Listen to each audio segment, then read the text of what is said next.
বাংলায় আমার সর্ষে ইলিশ চিংড়ি কচিলাও। না না, আজ গান শোনাবো না। আসলে আজ রান্না হবে মাছের রানী, ইলিশ, তাও আবার ডিম ভর্তি ইলিশ মাছ। আজকের রেসিপি সর্ষে ইলিশ। সর্ষে ইলিশ বানানোর জন্য আমাদের লাগবে লবণ হলুদ মাখানো ইলিশ মাছ, আর সর্ষে, কাঁচা লঙ্কা, সর্ষের তেল, লবণ, হলুদ আর চিনি। প্রথমে সর্ষে আর কাঁচা লঙ্কাটাকে বেটে নেব।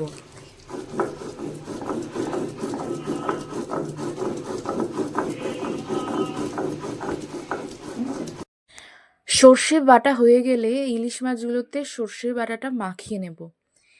মাছগুলোর এপিঠ ওপিঠে সর্ষে বাটা মাখিয়ে নিতে হবে। প্রত্যেকটা মাছে এক এক করে সর্ষে বাটা মাখিয়ে নেব।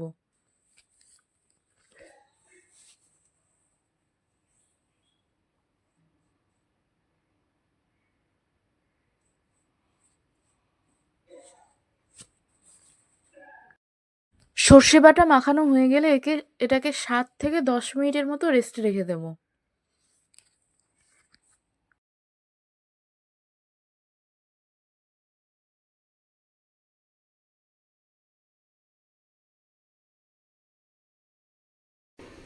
এবার গ্যাস অন করে তাতে একটা কড়াই বসিয়ে দিয়ে দেব 2 থেকে আড়াই চামচ মতো সর্ষের তেল।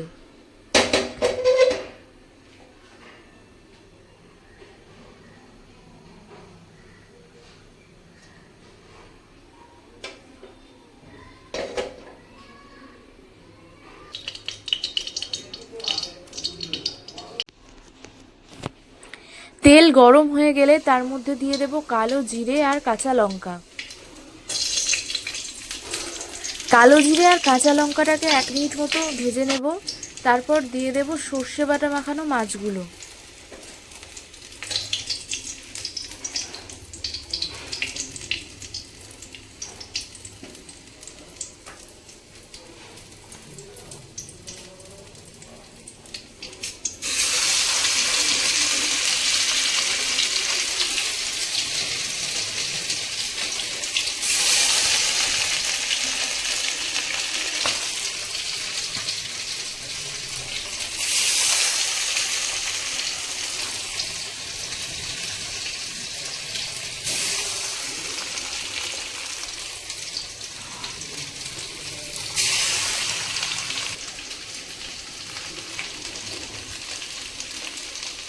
মাছগুলো দেওয়ার পর হাই ফ্লেমে 30 থেকে 40 সেকেন্ড মতো এভাবেই রেখে দেবো।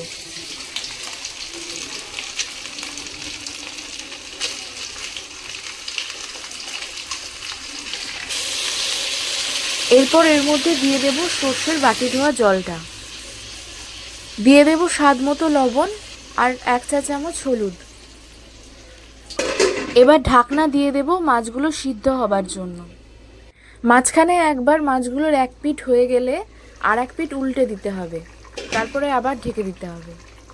তারপর ঢাকনা খুলে তার মধ্যে দিয়ে দেব 1 চা চামচ চিনি, আর জলটাও অনেকটা শুকিয়ে এসেছে, আর 1 চামচ সর্ষের তেল।